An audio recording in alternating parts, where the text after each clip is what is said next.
Hey there, Stephanie Joy with all things Social Security and the law practice of Joy Disability. Here's a short little segment from our recent live stream Q&A that we have every Wednesday at 1 p.m. Eastern Standard Time on the YouTube channel, All Things Social Security.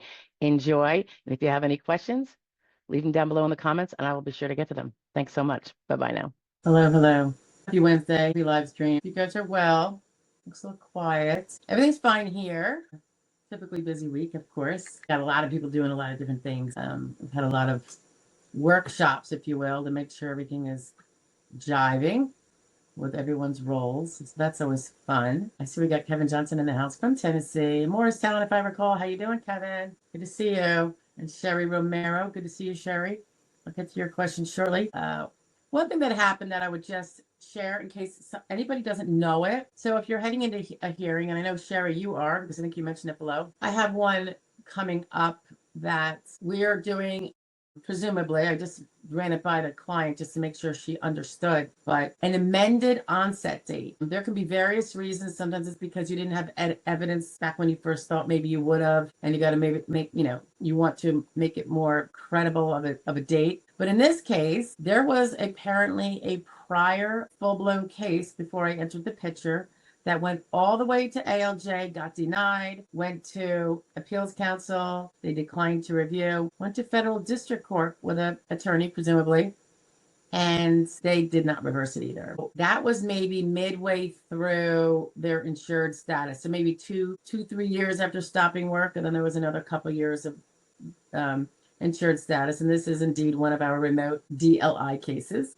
Stop it, Tasha. They're definitely the ones that are a little trickier oftentimes, but oftentimes they do work out. So that's why we always like to give everybody a chance if they didn't have such, good fortune as to have a DLI that's in the future. They hadn't prepared for that. In any event, so if this person's ALJ denial was, say, 2021, you can't allege, generally speaking, a legitimate alleged onset date before the date of that ALJ denial, because that ALJ denial is now kind of carved in stone. It's like a res judicata, collateral estoppel, stop it.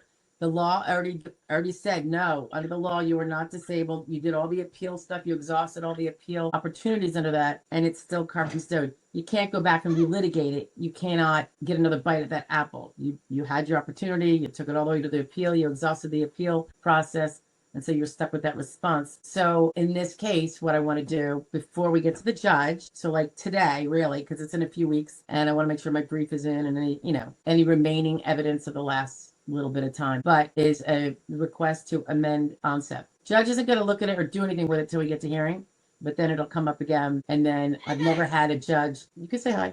I've never had a judge say, oh no, we're not going to amend. I mean, he knows what the law is. In fact, if I didn't do it, he might bring it up himself. Maybe he would not. If they have sometimes they'll wait to figure out what their decision is going to be. And only then do they bring it up if they think they're going to award. They don't really want to necessarily go through all of that if they're going to deny the person anyway. But in any event, because it's a technical thing that we can't really get out of, there'd be no basis for reopening that old judge's decision.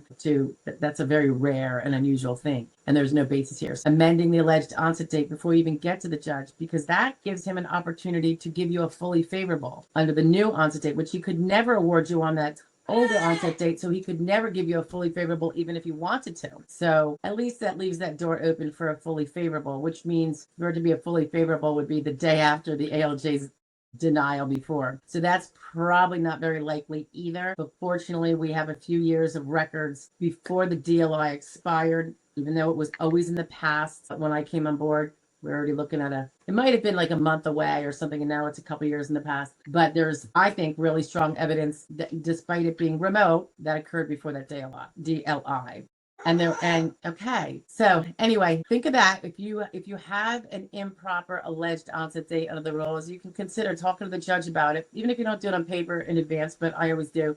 And just say, I see that my onset date was, that I alleged was before the last judge's denial. And I didn't realize I couldn't do that, judge. So I understand an amended onset date might be appropriate to the day after that judge's decision. And he'll probably accept it and say, okay, we can amend that. And then he would order it amended, kind of goes on beyond the seats. And there you go. I want to see, I'm assuming you guys can hear me because someone would be saying something, right? I usually ask that first. Right.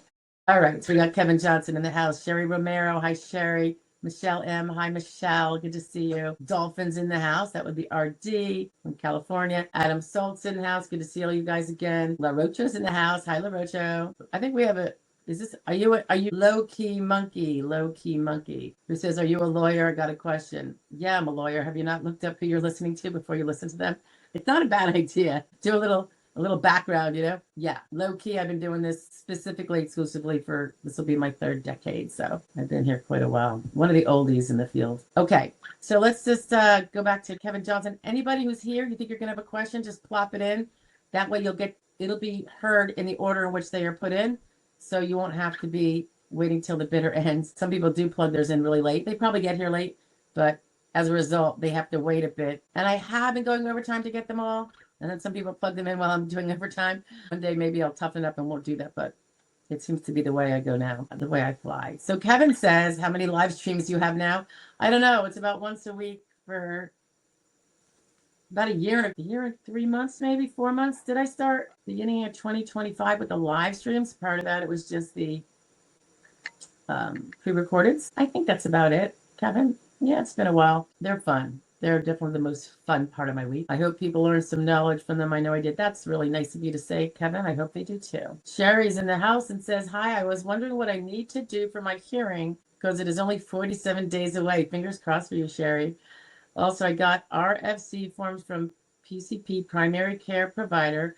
When she says RFC, everybody, she's likely referring to residual functional capacity forms. You know how I probably feel about willy-nilly sending forms, giving generic forms to a doctor when you don't know A, which questions are relevant to your particular case. B, are you asking him about things he wouldn't even know about? Because those generic forms are multi-pages and half the stuff doesn't apply to that particular doctor. And C, you don't know how he's going to answer. He might think you're disabled because you can't do the 12 hours on your feet anymore. You can only do 6. Didn't know was that means you could do light work. And depending on your vocational profile, that means you are not disabled. So you always got to be careful with just taking it upon yourself unless you're very, very well studied in this. And unless you've drafted them specifically, I would say, by just sending them something you find on the internet to your doctor. And it looks like you said one also to the mental health doctor. Is there anything else I can work on? You need to make sure, if you haven't done it already, Sherry, that all of your records are current and up to date at the OHO's office, at the ALJ's office. So the ALJ sent you a barcode so that you could fax documents, I think, into the file. So you're going to want to make sure you do that. Get all your updates. Nobody's getting them for you, most likely. So make sure to have done that. Also know that generally speaking, you have to have that evidence in before,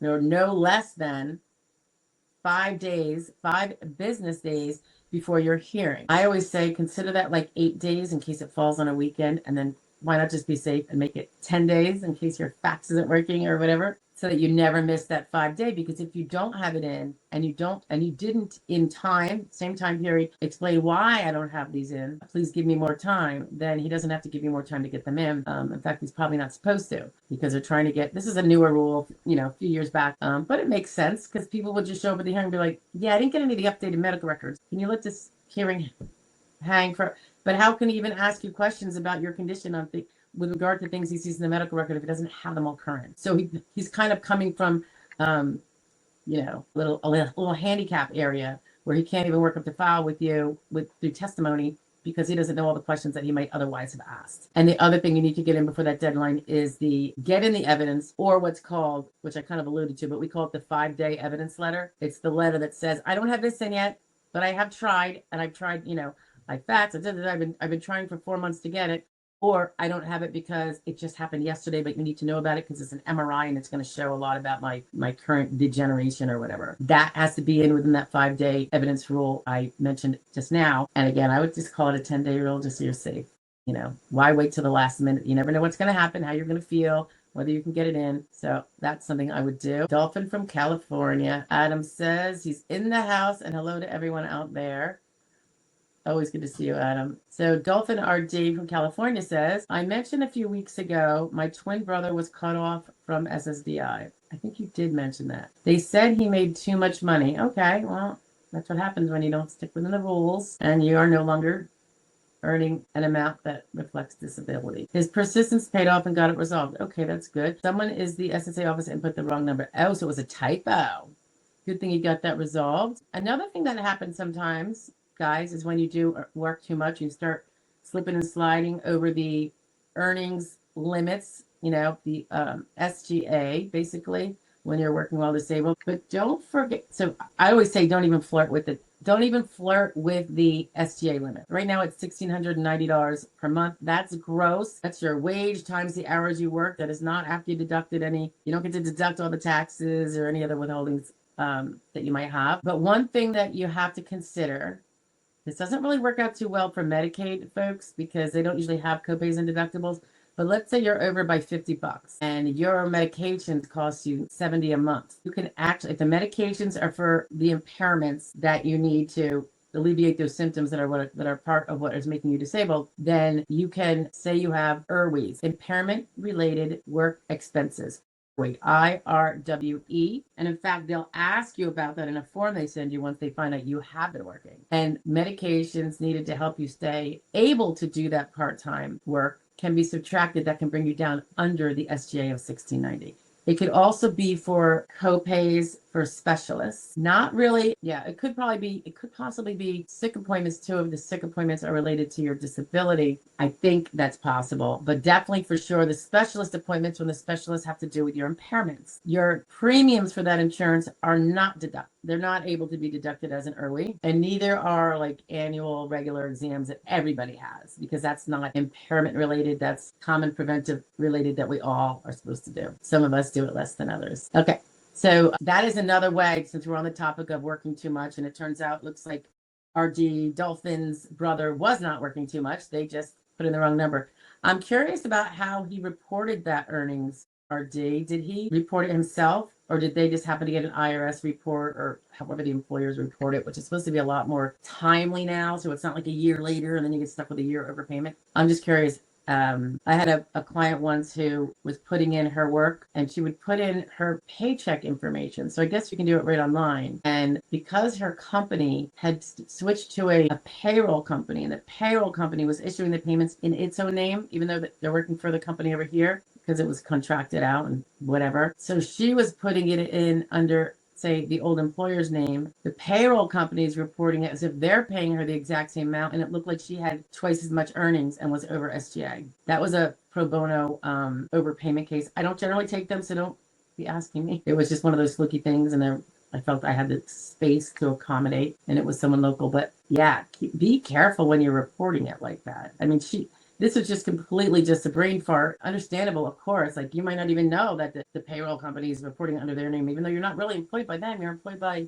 this other outfit. So that was a 2+ maybe 3 year battle. And we did get her money back and got her back on. But it was it's one of the most frustrating kind of cases, because the SSA, which is the one that makes the decision, not like a judge. I mean, later on it had to go to a judge. When you ask them for can you give me the lowdown here? They won't do it. They don't give you, they'll just send you the letters where they notified the person, but they never give the details. So you're kind of like, you have no choice but to appeal. You don't even know exactly what the basis is. It's very frustrating. So that's my vent on that. Dolphin says, brother got lucky with an in-house office staffer advocating for him and discovered the mistake. Yeah, and it shouldn't even be where she has to be advocating for him. How about you see a mistake that your colleague made and you make sure it gets remedied? I mean, that should be their job. You want accuracy, right? I mean, they're working for the people. As you know, if you have any questions or something you want in a video, post it under any video, any of the pre-recordeds, or any video at all, because I will see it. I get to them in within about a week now. It's a little slower because there's just been a lot going on. But and I try to keep it in the back of my head, like, oh, do a video on that, do a video. So I will do that. But in the meantime, a lot of the videos right now are clips of questions and answers.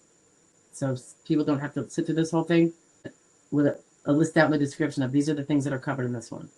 And there's like, the title usually talks about one of the things that are talked, but you can't really fit too much in the title. One of the issues discussed, questions asked, but there is a short list at the top of the description so you can see what was touched on in that. So let's say you're interested in CDRs and you see that we touched on CDRs, maybe you want to catch that video and see what we talked about. All right. Thank you, Independence. I hope you have a great evening also. All right. Yeah, leave your question on the comments. That's perfect. Thank you all. KU, thank you to you too. Pam D, you as well. Nice to meet you. And I will see you guys next week. Hopefully, bring your friends and share, like, and what do they say? Comment. All right. Bye, guys.